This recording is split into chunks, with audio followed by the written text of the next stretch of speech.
Alright guys, so it seems like Tristen Tate just had his first live stream after being officially released from house arrest along with Andrewtate, and this one honestly was one of the best streams he's ever done, and it was super entertaining, filled with a lot of crazy topics. So yeah guys, leave a like on the video and subscribe with notifications so you don't miss the latest updates. But yeah, just take a look at the stream, it was amazing. Hello gentlemen and ladies, because I know some ladies watch me as well. Ignore all the people saying no sound in the chat. I am fully aware that the sound is working. I've already had some good ones on Twitter, and we're going to jump right in after I introduce this week's cigar. So this week's cigar is arguably, amongst non-vintage cigars, the highest quality and most famous cigar in the world. And they're very difficult to actually get hold of. They're called the Cohiba Behike 52.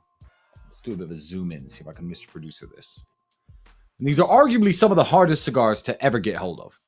Cigars are made out of the wrapping leaf and the binding leaf, and the inside has the filler leaf. And the filler leaf is the one that gives all the flavor to the cigar. And the more filler inside, the more difficult to make and the stronger the flavor. This is the only cigar that comes out of Cuba that has a fourth filler leaf.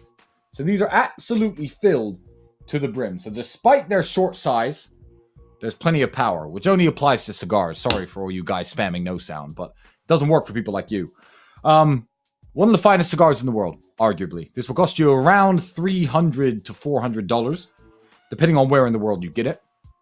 But probably one of the finest smokes money can buy. So, this is what I will be smoking today. I just realized I forgot to bring an ashtray in. And then, I looked over here, and during my debate with our vegan friend of last week, I did, in fact, bring an ashtray inside, so we're perfectly fine. Yeah, one of the best cigars in the world. Highly recommend it if you can get the money. What am I going to be drinking tonight? I'm going to be drinking absolutely nothing. I will tell you why. See, when I was young and used to watch TV, famous people would give normal advice, like don't take drugs, don't drink and drive. And this is the kind of stuff that everyone heard all the time when you were very young. Nowadays, people are glamorizing bad behavior. But seeing as the internet is now the television, and I am now a prominent face that lots of young men like to listen to, I'm going to make a point that I will be driving after this. That's right, I'm no longer locked in my house. And because I will be driving after this podcast, I'm going to drink absolutely nothing.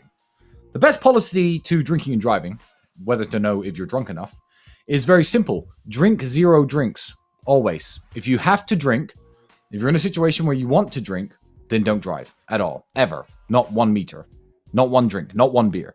It's the best policy to live by, in my opinion, and I kind of stick to it myself. I'll very rarely find myself driving after having 1 beer or 2 beers, which is the legal limit in lots of countries. Here in Romania, the legal limit is 0, which I kind of like, because if I ever have to go anywhere, I'll get in the back of the Maybach. Oh yeah, I have cars again. That's surprising. But I thought they took all my cars. And when I was finally free, I wouldn't have any cars to drive. But now I have a Porsche, a McLaren, and a Maybach. The same day I'm released. What a coincidence. They must have just missed these ones. I mean, they're quite small. They're inconspicuous, just sitting on the driveway. So they must have just, forgot to pick these up because they picked so many others up. But I'm glad to have my cars back. But I have a Mercedes. I have drivers. It's very luxurious in the back. So why on earth would I ever do something as foolish as drink and drive? So no drinks tonight. I do, however, have a Red Bull. Well done, Bailey. I don't know. If this is your first time joining me, and I'll assume it's not, then you know how these evenings work. It's very simple. I sit, I smoke my cigar, I answer the questions that have been asked to me. People like to know my opinions on things and how things are going in my life and in the world. And after I've blessed everybody with enough knowledge and this cigar is down to the point where it's burning my fingers, I hang up and I go into my life. Now, the first thing that everyone's been asking me about, and I am going to address this quickly, is the case. Everyone wants to talk about the case all the time. You have to understand, for me, the case is extremely boring. It's extremely boring because this attack has been, this attack was set upon my brother and I 15 months ago, which is a very long time. And from day one of this attack, we knew all of the details of why it started, how it started, who was involved, why the American embassy gave the Romanians the order to come and raid my house, because it was not the Romanians, it's not Romania's fault. We knew all of this. We had seen every message, we had seen every signed piece of paper. However, we haven't been able to talk about it. And still, to not interfere with the judicial process at all in Romania, I'm not going to talk about it at all. But what I am going to say is now the information, because charges have been filed. Now the charges have been filed. Typically, if the charges indicated very strongly that I was a human trafficker, I'd probably be thrown back in prison, at the very least kept on house arrest. But obviously one of the finest judges in this great country looked at it and said, let them go. But now that charges have been filed, things are starting to leak. And I'm going to point you all towards a video. Rather than speak about it myself and speak about the revelations of what's going on and speak about exactly why this happened to me, who made this happen and why, who did they speak to, what are the chat logs, I'm not going to bring that up. But a very good friend of ours, Miss Candace Owens, well, I wouldn't say very good friend yet, but a wonderful woman. Her and her husband, absolutely wonderful people. It was a pleasure having them here. Candace Owens yesterday released a video where she freely got access to this information and she spoke about it. So if you don't know who Candace Owens is, follow her over on Twitter. And one of the last posts was a live stream from last night where she streamed this documentary detailing exactly why this happened to me. It covers things that I've been sitting on the edge of my seat, biting my tongue, waiting to say for a year and a half. I still won't say them now. But can you imagine, after you learn the information, once you learn what she's now shown to the world, that I've known all this stuff all along. And I've had to sit here as the father of a daughter being called a human trafficker because of this for a year and a half, that I've sat in jail knowing all of this information. It takes extreme willpower and an extremely iron mind to not talk and to not let the world know what was going on and to not let the world what had happened to me and why. But Candace does a very good job. So I'm actually just going to redirect you over to her page very quickly. And then I'm going to change subject because I've had far more interesting questions come through to me than questions about the case. All I talk about is the case. All my lawyers want to talk about is the case. All my friends want to talk about is the case. I get it. But the case is no longer important to me. I have been innocent since day one. I know I'm innocent. God knows I'm innocent. My brother knows I'm innocent. Everyone involved knows I'm innocent. The accusers know I'm innocent. The people working to put me in jail know I'm innocent. So whatever happens, happens at this point. But everything is moving in the right direction. My freedoms are being restored to me. I can now drive around the city and enjoy myself and drive my luxury supercars, which I somehow, for some reason, still have. And everything's looking good. What I will say is I want to give a shout out quickly to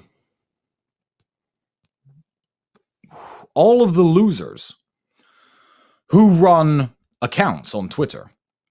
And they have done for a year and a half. And the entire purpose of their account is to try to prove that me and Andrew are guilty of crimes. Now, they're bringing up weird old videos, edited and cut, that aren't in the case file, that the police aren't interested in, that the police aren't looking at, that nobody's looking at, that have nothing to do with this case. And they're posting them saying, look, this is a detail about a crime. And, you know, this screenshot of this conversation is proving this. None of this is in the case file, by the way. I just want to give a shout out to these Twitter detectives, these brave Twitter detectives who have spent a year and a half of their life telling everyone that I'm never coming out of jail, then that I'm going back to jail, then that I'm never coming off house arrest. And now I'm released, free to do as I please around Romania. They seem very upset. They haven't said much. They've been very quiet. What I will argue is this. When they do post, and they say something as stupid as, well, technically he can't go outside of Bucharest very far because blah, blah, blah. I used to come to Bucharest for fun. This is a city I used to come to for fun. I've got a 9-bedroom mansion here, supercars, friends, a network, my daughter, and I can drive around Bucharest doing anything I like. And this is the city that I voluntarily chose to spend my time in, to spend my life in, to move to. And I'm never leaving Bucharest. I'm going to live here essentially probably for the rest of my life, amongst other places. So being in Bucharest isn't much of a punishment, is it? In fact, what I would say to you people, before you type your posts about how hard it must be for me, being stuck in Bucharest with my millions of dollars and my supercars and my mansion and my wonderful, fun life. So anyway, as I was saying, Twitter detectives, thank you for keeping this relevant. Thank you for keeping it in everyone's minds. Obviously, you are losers. And if you had to go on vacation to Bucharest, you could not afford a day in my life. If you had to rent 3 supercars, a Maybach to transport you around, a Porsche GT4 RS, and a McLaren 765 LT, and pay for an Airbnb as luxurious as my house, it would cost you what you make in 6 months. So for you to sit there and think that I'm under any kind of restriction, I will reverse that and say you are the ones under restriction. You are the ones who are imprisoned. You are the ones who are not free. You are not free because you do not have the power to think as I do. You do not have the power to do as I do. And you are going to be in prison for the rest of your life. I would rather be Tristen Tate and serve 3 months in prison and 6-7 months on house arrest unjustly than live a single day in the life of any of the dorks who run these accounts trying to prove I'm guilty, because I know who they all are. I know what they all look like. They're fat, they're sad, they live in tiny houses with ugly wives and kids that don't love them and appreciate them. They're very low income, they have too much spare time, and they spend all their days on the internet. So here I am stuck in Bucharest. Tell me how bad it is. I'm waiting for your posts. Wonderful. We're going to move on from anything related to do with the case. And we're going to talk about a question which is coming up very often. And my cigar went out. Fucking amateur hour. What is this shit?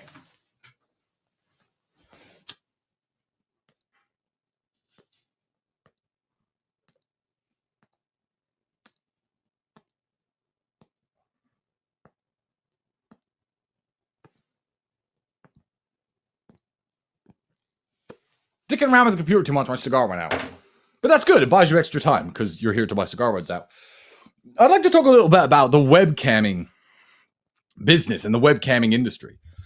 Because on the back of these Twitter detectives, everyone's been bringing up the fact that I used to run a webcam studio. I did huge podcasts with Stefan Molyneux, Mike Cernovich. I mean, people who disagree with me and disagree with the webcamming industry, of course. But I did podcasts with these people back in the day, discussing the ins and outs of the industry. And people think that this is somehow linked to my case. It's not. Romania is a very popular city, is a very popular country for this kind of work. So are most countries in Eastern Europe. Now Miami, the United States, South America are hotspots for this kind of work. Webcamming and the webcam studio had nothing to do with my case at all. But a good question I get asked is, how can you tell men not to watch porn? How hypocritical is it of you, Tristen, to look at men and say, do not watch porn when you used to run a webcamming studio? First and foremost, I'd like to differentiate between a webcam studio and porn. You should not watch either. When I say don't consume this content, I am talking about webcam models. The webcamming business and the porn business are two very different things. The webcamming business is girls on their laptops by themselves, most of the time non-naked, most of the time just talking, getting paid tips, etc. for their time. And porn is actively shooting human sexual intercourse, which is a whole different kettle of fish. And it's much worse in every single way. However, I do tell men not to interact with e-girls, not to subscribe to OnlyFans, not to watch webcam models. So who am I to do this? What a hypocrite, right? Well, here's what I find funny. In the world, people speak from positions of authority, and authority comes from knowledge. If I were a reformed porn addict who used to watch porn all the time for years, and I would have come along and say, hey, young men of the world, don't watch porn, people would be like, oh, brave. Thank you, Tristen. Thanks for speaking out. If I were a drug addict and I were to say, young men of the world, hey, don't take drugs. I know they're bad because I'm a drug addict. People would clap. Here's what the difference is. If I were a reformed drug dealer, as many rappers are, as many motivational speakers are, as many former criminals are who turned their lives around, as Malcolm X allegedly was. I'll say allegedly because he was never convicted, I don't believe, before he found God and turned his life around. If I was a reformed drug dealer and I said, don't take drugs, drugs are bad, you shouldn't be doing those, young men, everyone would clap their hands and say, wow, Tristen, you came from a drug dealer to where you are now. And now you're telling young men not to take drugs, even though you're a former dealer. Well done to you. Here's the thing. I know the insides and the outs of the e-girl business. I was never in the porn business, but I'll call it the e-girl industry better than anyone else in the world. So who better than me, as a man no longer involved in the industry at all, to tell young men that you shouldn't be involving yourself in this type of work, in this type of entertainment? If I say that young men shouldn't be doing it because it's a scam, you shouldn't be coming at me saying, well, that's hypocritical because you used to run studios. What you should be saying is, oh, wow, this guy, used to run studios and he's telling us it's a scam. Why is it a scam? And it's a scam in every single way, as you know. You know, because the girls don't really like you. They don't really know you. You're not really talking to the girl most of the time. And some of my haters have brought this up. They said, oh, well, if you're a man and you're pretending to be the girl. No. That's not how it works. There's no man pretending to be the girl. Any sexual talk or flirting, that's the girl. The girls are just taught tips. If the guy's old, say you're into older guys. If the guy's young, say you're into younger guys. Go talk. But it's all a scam. The girls don't really like you. They're not really interested in you, no matter how big of a fan you are of them. Your favorite TikTokers, your favorite e-girls, your favorite webcam streamers, your favorite porn girls. They find you detestable and they find you creepy because you are detestable and you are creepy. It's a very detestable and creepy thing to do and to indulge in it. And if you are the type of person who finds that entertaining at all, there's something wrong with you and you need to detox from the internet. So keep in mind when people say, oh, well, Tristen used to do this and he tells young men to stay away from it. No, I was never in the porn business. I was in the e-girl management business. And I tell men to stay away because I know what really goes on behind the scenes. And another point I'll make is being in the e-girl management business, according to about 5 or 6 people, the Twitter detectives, is human trafficking somehow. Okay, interesting. Thought experiment. I don't know who in the chat. Tell me if you live in any of the following cities. Any of them. LA, Miami, Bucharest, Budapest, Warsaw, London, Paris, Madrid. Anyone from any of those places? Medellin, Colombia, South America, Rio de Janeiro, Brazil. Anyone from any of those places? Great. Wonderful. Lots of people popping up in the chat. Well, how many girls who are either OnlyFans models, a business that I'm not involved in, but how many of those girls that are OnlyFans girls or webcam streamers do you know? How many do you know? Type it in the chat. 10, 20, hundreds, half the girls I know. All sorts of answers coming in here. Lots of people, right? Well, let me tell you something. At least 75% of those girls work for management companies. 75%. They work for big studios. They work for management companies that do the typing and stuff for them. I'm getting lots of zeros here too. Cool. You think it's 0, but it's probably a lot more than 0. But I'm getting some big numbers also. 75, 80%, yeah, work for management companies. Is that human trafficking? Cool. Arrest the CEO of OnlyFans for human trafficking. Arrest the people who run the big websites for trafficking. Arrest the owner of every webcam studio for trafficking. Well, Romanian prisons will be full for sure. So keep in mind that that business is completely legal and tax payable, and it has nothing to do with human trafficking, nothing to do with my case.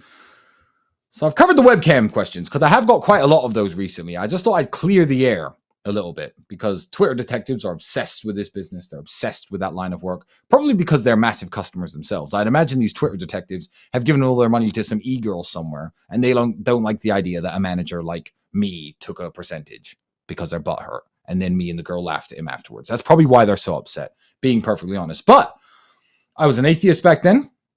As Andrew quite rightly said on the Candace Owens podcast, I mean, I made videos where I said God isn't real and I'm an atheist. I'm far more ashamed of that than any behavior I engaged in my 20s of any kind.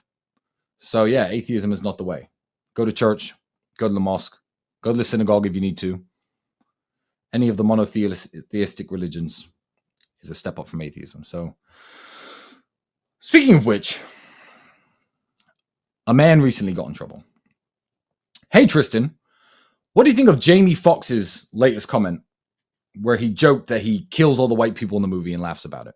Should he get away with that? First and foremost, I want to say, Jamie Foxx, I'm glad you're doing better. I'm glad that you're healthy. Your health problems, obviously, lots of people are praying for you. I tweeted publicly on Twitter that I was praying for you. But he made a joke when he says, I get to kill all the white people in the movie. Isn't that funny? Ha, ha, ha.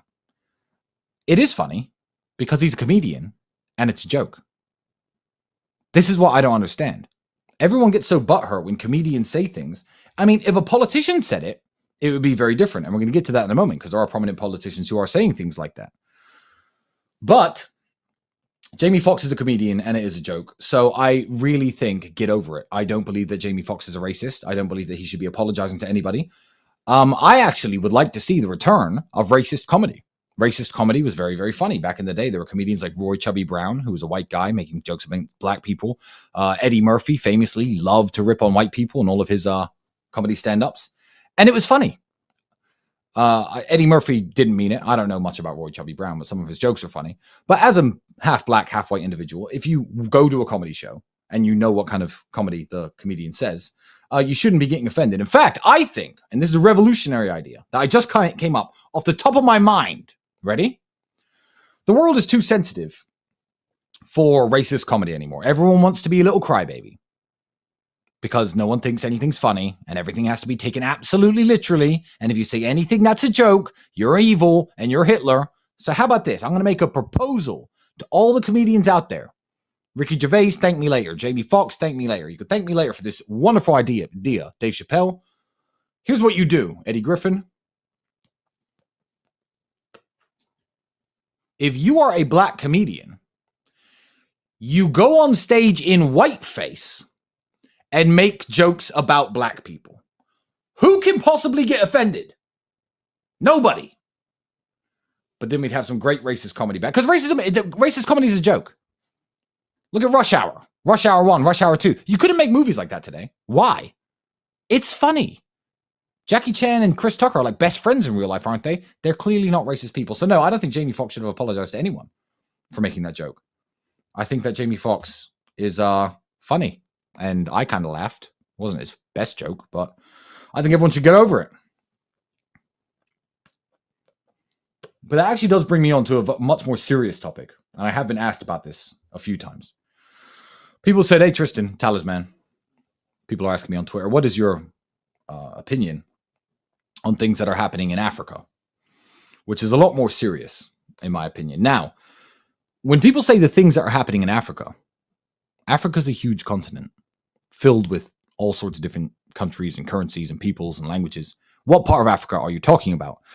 There are two main parts of Africa right now where things are going on, and I'm going to give my opinion on both of them. South Africa is linked into what I was saying with Jamie Foxx because a South African politician was actually saying, kill the white people. He was chanting it, which is obviously a very scary, scary thing to hear anybody say. And a lot of people seem very confused about South Africa. And I'm not going to discuss the politics of the situation too much. I'm going to discuss the history of the situation slightly, just so everyone kind of knows what's going on there and what people want to happen and what people don't want to happen. I'm getting spam with messages. It's all a debate about whether white South Africans are real Africans or not, which is a very interesting question. And there are people in South Africa who believe that white South Africans are not Africans and that they have no business being in the country of South Africa and they need to leave. And then there are people who think that white South Africans are in fact Africans. I'm not going to take either side. I'm going to give you a few other examples from other places in the world. And I'm going to see where your mind takes you. Because what's funny about this situation is it's the reverse politically of many of the other immigration-based scenarios everywhere else in the world. I'm going to give you an example. I'll explain in a second. The left will say that people who came from Syria to Germany in 2016 are now Germans immediately. They're now Swedes immediately. The left are the people who are fastest and most open to tell people who come from foreign nations or foreign lands that they are citizens and they are ethnic people of the country they are now living in. They'll do this as far as in a short time period as 10 years or so. Now, obviously, Pakistanis, Jamaicans came to the United Kingdom in the 1950s. I believe that their grandkids are British. I certainly do. They're British people. Some people will disagree, but the left will certainly agree with me and say that they are British people. So if anyone from anywhere moves to a country, according to the left, anyone from anywhere, because this is their line, this is their hard line, they immediately become a citizen of that country and they immediately become a part of the ethnic background of that country. Does anyone know when white people came to South Africa? Because the United States was, Jamestown was 1619. The first black slaves were brought over. The first white Americans were brought over. They were both founding members of the United States, the black people and the white people. Obviously, the white people were brought over under much better circumstances. But, however, that's when they arrived there. Now, if 1619 is the time when all the whites arrived in America and all the blacks arrived in America, are black people and our white people and our Irish people American? Absolutely they are. They certainly are.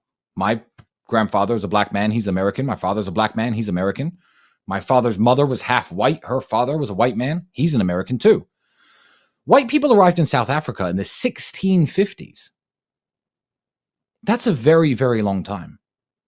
I know that people who have no grasp of history, will see white people in South Africa, which they think should only have black people in it, and think, well, what are white people doing there? No. We're not talking about people who have went there. If the average generation is 25 years, we are talking about the great grandkids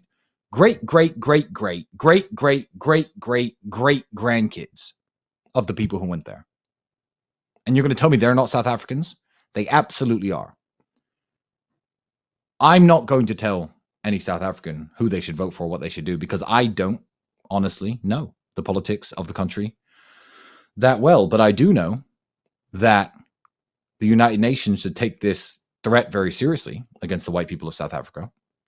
They should take it just as seriously as if white nationalists in England were saying we need to kick all the Jamaicans out or all the Pakistanis out. That would produce a massive uproar, and the United Nations would be very interested in the people who are leading this movement. I think that this should be taken equally as seriously, more seriously, because violence has been committed on the white South Africans before. And I hope that everyone can live in peace, and I hope it comes to an end. But there's another situation going on in Africa that people keep asking me about, which is the expulsion of former colonial forces from countries like Niger, from countries like Burkina Faso. And where in South Africa, I say the United Nations needs to move in. The white people have a real legitimate claim to live there and be there, and they are South Africans. I will say that the occupying forces now in Niger and Burkina Faso who are getting kicked out, they're independent countries now, and you are an occupying force. There are white people who are the descendants of people who moved to Burkina Faso and Niger. Those aren't the people who are getting kicked out. Who they're kicking out are the soldiers, politicians, NGOs, all these sorts of, what are they called? Diplomats and bureaucrats that make sure that we can all get hands on their resources nice and cheaply. And I feel like we've given them democracy, we've given them independence, and now they want to do business with people like Russia and China, and they should be able to. The president of Burkina Faso, I've listened to a lot of his speeches recently. He seems like an extremely intelligent young man. I use the word young man because he is actually slightly younger than me. He's one of the world's youngest world leaders. And I would say to the president of Burkina Faso, good luck with your country. I hope that any of the crazy world powers that be don't do anything to interfere with what you want to do for you and your people. I would say that the West has pushed democracy on Africa very hard over the last 70 years. You have to have democracy.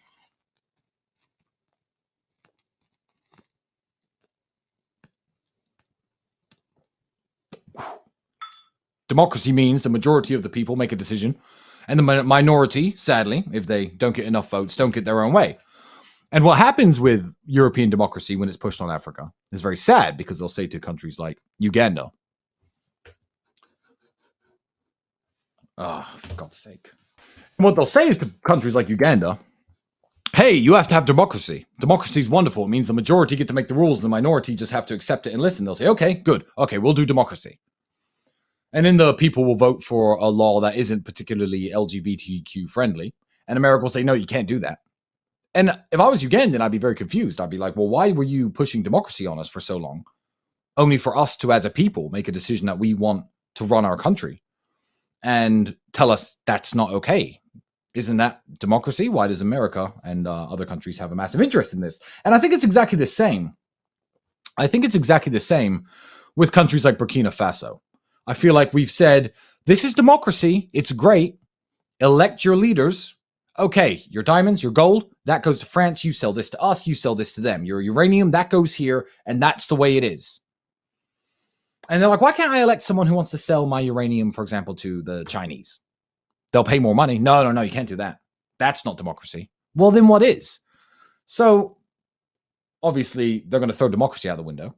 But that's not necessarily a bad thing, in my opinion, because countries like the UAE aren't democracies, and they run better than any countries in the world. It all depends on the hearts of the leaders. And I hope that the leaders in countries like Niger and Burkina Faso have the hearts to back up the words that they are professing. And I wish them all the best of luck. So I've been asked about Africa lots, because a lot of young men who watch me are from African countries. Lots of people in the third world and the developing world do watch me, and I thought I'd give my 2 cents there. So Africa's a very big place. It's a huge continent. It's massive. So in South Africa, the UN needs to defend the white people who live there. And in the west of Africa, I believe that the people there can make the decisions that they like and kick out any bureaucrats from any country that they like anywhere in the world.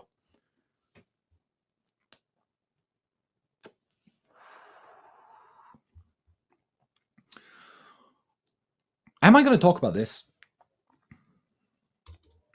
No, I'm not.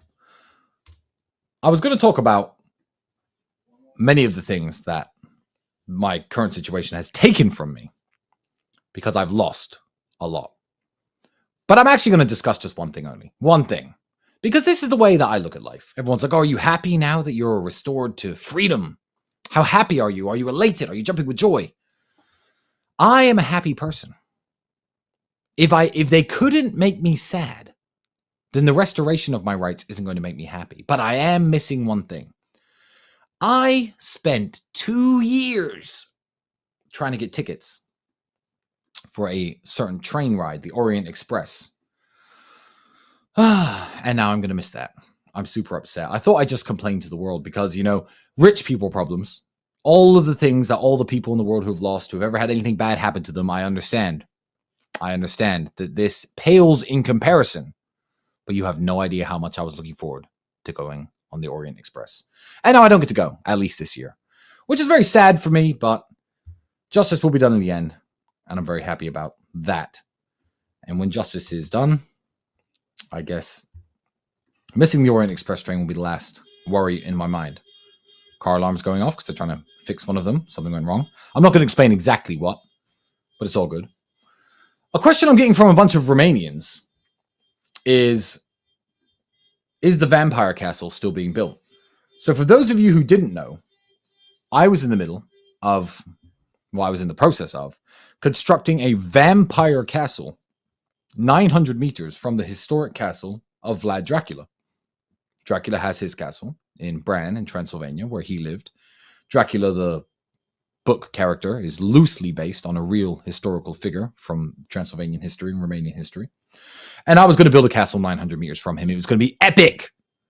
Big gargoyles and dark towers and lightning strikes and a cane with a remote control so I could open the doors and fill it with smoke and light up the candelabras and the chandeliers as though I was Vlad Tepes himself. I am not building the vampire castle. I'm not. At least not right now. I can't. I don't have access to that land. I'm not sure a huge construction project building a castle right now in this country is necessarily the best move, but I am going to be here for probably the rest of my life in one way or another. So that project has been put on hold. So I know that I had the Instagram page, Infamous Dracula, for anyone trying to look for it, where I was posting images when I first bought the land. I was first doing the sketches. I was first driving up to the land to survey it and take pictures of Dracula's castle from where my land sits. It was going to be awesome. The vampire castle, sadly, is not going to happen. Not yet. But it's okay, because I don't need a vampire castle. I also want to discuss one more very serious issue, because I feel like this has been quite a serious cigar night. Because I know a lot of people who watch me don't have the access to the information that I have access to, and they don't have the knowledge that I have, and they don't know a lot of the things that I have, that I know. So I want to discuss one more very serious issue while we're in a very serious cigar night before I move on to something else. A woman in Denmark shredded the Quran. I saw her actions described by people on Twitter, not people I like, as brave and controversial. I'm just going to give you my opinion on destroying a Quran, and then I'm going to spin it to some better news. There's no excuse to ever shred a Quran. This woman is an Iranian citizen who is disenfranchised and unhappy with the politics of Iran. If this woman had enough money, or she was industrious enough or smart enough to make her life for herself, say in the United Arab Emirates or in Saudi Arabia, as opposed to Denmark, she'd find herself very happy with the politics of the region. She'd find herself very free. She'd find the laws around her life with almost no restrictions at all. And I believe that she'd be a very happy person. So she's mad at the wrong person, one. Being mad at the politics of Iran and then burning a holy book, which is precious, sacred to billions of people around the world, is like being mad a wasp stung you and, I don't know, dropping a nuclear bomb on an island to kill everything. It's actually disgusting. It's a gross overreaction, and there's no excuse to offend that many people. I mean, what is the largest population Muslim country in the world? Malaysia. You've offended every Malaysian in the country because you don't like the Ayatollah of Iran. A lot of people disagree with the politics of the Ayatollah of Iran. But there's absolutely no need to do that. Now, I tried to track down this gentleman's name because this has a pleasant ending. There's no happy ending to this kind of act, but it has a pleasant ending because it shows the dignity and the courage of our Muslim friends and brothers. In Sweden, when a similar clown was doing similar things, a Muslim man, I couldn't find his name. If you know it, tweet it to me because I'd love to shout him out. Type it in the chat. Let everyone know this man's name. A 32-year-old Muslim man in Sweden applied for permission to burn a Torah and a Bible in the middle of Stockholm city center after the Quran was desecrated. And Sweden, being as liberal and as crazy as it is, they allowed the burning of the Quran in the first place, which they shouldn't have, allowed the burning of the Torah and the Bible. The state of Israel immediately said to its emissaries in Stockholm, this is bad, we need to find some way of stopping this. Oh, so they care when it's their book. That's very interesting. But this man, who is a fucking G, staged the event.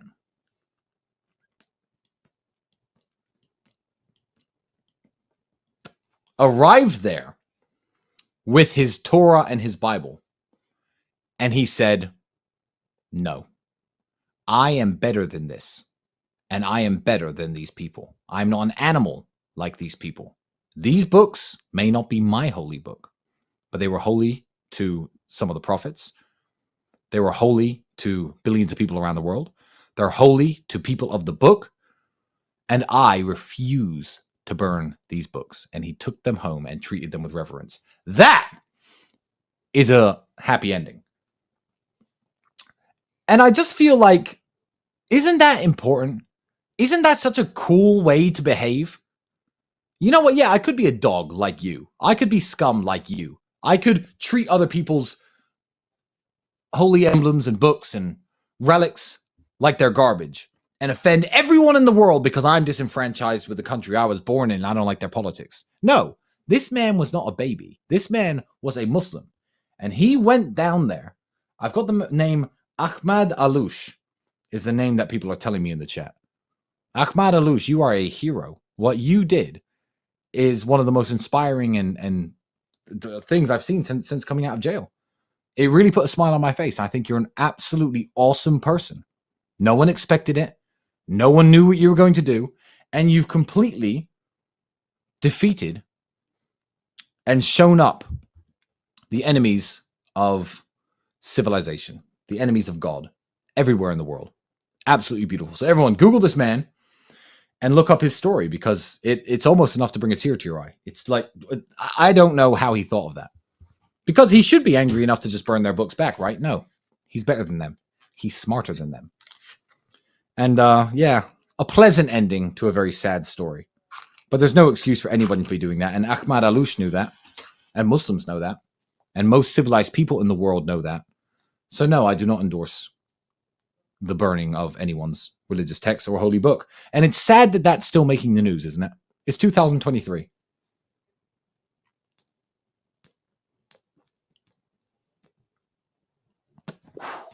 I'll say this very quickly. Without excuse, I wonder what would have happened to this woman if she had grown up in a adoptive gay family and burnt pride flags. I wonder what would have happened to her. Would they have just said, oh, free speech, free expression? Or for some reason in 2023, do we need to completely defend that mindset, but not the mindset of clean living, chastity, and submission to God. Who knows? Everyone's asking about this watch. I will actually cover this because it's a question that people keep asking. I'm gonna get to it in the end. So yeah, a very pleasant ending to a very sad chain of events. Hopefully I didn't freeze for too long. Hey Tristen, I heard you talk to your friend Rory Sinnett the other day. You were speaking about talent pools. Can you elaborate on that a little bit further? Of course I can. What I meant by talent pools, and I didn't get this across as eloquently as I should perhaps in the podcast, on Saints and Sinners podcast hosted by my friend Rory Sinnett. Check it out. He's on Rumble. Big star one day. Hold tight, roll on. I was talking about talent pools. I was saying about how there's no talent pools to select any young men or women for anything worth doing anymore. I first thought of this when I was watching a interview by Luciano Pavarotti, the last Grand Master of Opera, arguably the greatest opera singer that was ever caught on tape or filmed or recorded. And he was once asked, famously, said, "You're the most talented opera male singer in the world. When you die, who's there? Who is left? You are irreplaceable." Now he answered a very cool answer. He said, "Everybody's irreplaceable," which I thought was a very cool reply to that question. However, people like Luciano Pavarotti, people like the greatest guitarists of all time, the greatest boxers, the greatest fighters, athletes, ice skaters, and everything else, all became great because there were loads of people doing it. Luciano Pavarotti didn't become great because they said, "We need an opera singer. Can this kid do it? All right, cool. Let's teach him to sing opera. Now he's the best." No, competition is what drives greatness. Competition in everything. Competition is what drives life, and it's what so many young men forget about nowadays. When I was talking about talent pools, I was saying, look at the hobbies of young men just 25 years ago, just before the internet, maybe just before video games. But let's talk about men's hobbies. When I was young, I used to go kickboxing. I used to play the guitar. I used to take piano lessons. I used to do karate. I tried lots of various different things. And I became very good at some of the things, and I wasn't so good at other things. I became a very respectable kickboxer. I was no world champion, but I was a very respectable kickboxer. I got the broken nose and everything to prove that I wasn't perfect. But all of my time and effort went into trying to become good at this certain thing, and kickboxing was a very big sport back then. K1 Global was huge. Glory Kickboxing was huge, and Fusion Kickboxing was huge. Why were they huge? Because there were lots of people actively spending 3 or 4 hours a day trying to do this one thing and then compete at it. What are young men doing today? I sadly feel like the last great boxers and the last great everything we may have already seen. I mean, the best gamers, the best computer programmers we're going to see in the future, fine, because these are things that are attracting all of the young men. But I asked a friend of mine, he has 4 sons. Not a friend of mine, sorry. A guy I know. He has 4 sons. I said, "Bro, what are your sons like doing all day?" He was like, "Oh, they like playing games on their phone." And I was like, is this the future of the Western world? What are they contributing to Earth, to the talent pool of anything that we could possibly pull these young men out of and make them a useful person in society if they play games on their phones? And that's what they do. If you are a young man, make sure you are doing something. You can ask me what I did. I was a kickboxer, played the guitar, read a bunch of books, studied languages for fun in my spare time. It's very, very sad. So I did cover this on the Saints and Sinners podcast. But I feel like the last great days of society, not of humanity, technology is going to get amazing. Life's going to get amazing. For those people who still want to compete, still want to do the work, still want to rise to the top of the top, life's going to get better than ever. You're going to have teleportation and private flying cars and all that kind of stuff because someone's going to invent that. And as technology gets better, quality of life is going to get better for those people at the top. I feel it's going to get worse for everyone else. They're so uninspiring. Don't be an uninspiring person. Don't. If you had to describe yourself in 5 words, are any of those words anything that a young person might think, oh, that's cool, I'd like to do that. A kickboxer, one word to describe me. There are young guys in the world who might think, oh, I'd like to become a kickboxer.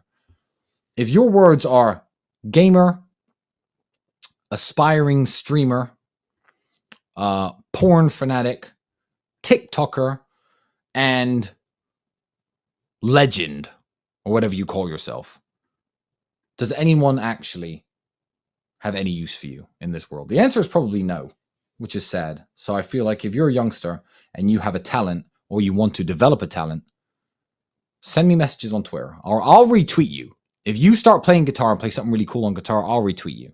If you're a professional ice skater and you do something really cool on the ice skates, I'll retweet you. Young people need to be encouraged more to have talents and do things that are very interesting. And they don't anymore.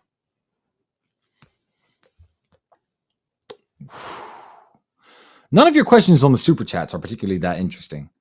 Do a shout out to this, do a shout out to that. I want to thank you. I'm very happy that you aren't on house arrest. I appreciate all the congratulations. How many languages do I speak? I'm actually going to answer this one. I'm going to answer it because there's loads of speculation around it. And I'm going to answer it with a story. I think I'm going to finish this stream with this story.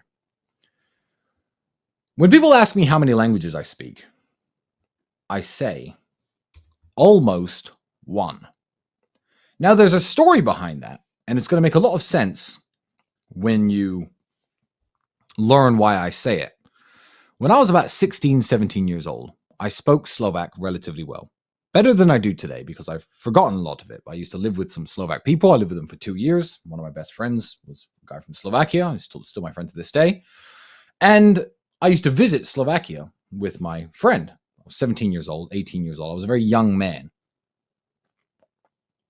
So my father was at my house in England, at my mother's house, and he'd go from 0 to 100 really quick. Chilled to furious in half a second. You wouldn't even see it coming. So he's talking to me and he's saying, oh, how you like it out there in Slovakia? You've been visiting Eastern Europe. I visited Eastern Europe when I was a young man. I was like, yeah, Slovakia is cool. I like it out there. And he goes, you're right out there? Like, I mean, do you trust the people out there? I said, yeah, don't worry, Dad. I know I could speak Slovak. And his face dropped. He said, you don't speak Slovak. I said, I do, kind of. I mean, not the best, but I kind of do. He said, you don't speak Slovak. You don't even speak English. And I said, what the fuck does he mean I don't even speak English? So he said to me, he goes, okay, in Slovak, translate this sentence. The hovercraft is infested with eels. Translate it. I said, the hovercraft? Don't know. Infested? Don't know. With? I knew. Eels? Didn't know. Didn't know, I didn't know. I said, Dad, look, I don't know. See, he goes, you don't speak Slovak. I told you. You don't even speak English. Then he put together a sentence in the English language that I didn't understand. I can't repeat what he told me to this day because they were words that I did not know in English. And I don't speak English as well as I should. And I realized it then at 18 years of age. And he shut me down completely and silenced me with my arrogance and my stupidity to think that to a professional linguist or to somebody who considered him a linguist of my dad's level, that I could even brag that I speak any language. So when someone says, how many languages do you speak? The answer I will always give is almost one. I speak some Slovak. Hovorím trošku po slovensky. I speak some Polish. Mówię bardzo dobrze po polsku.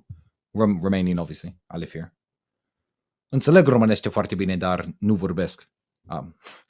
But English, almost.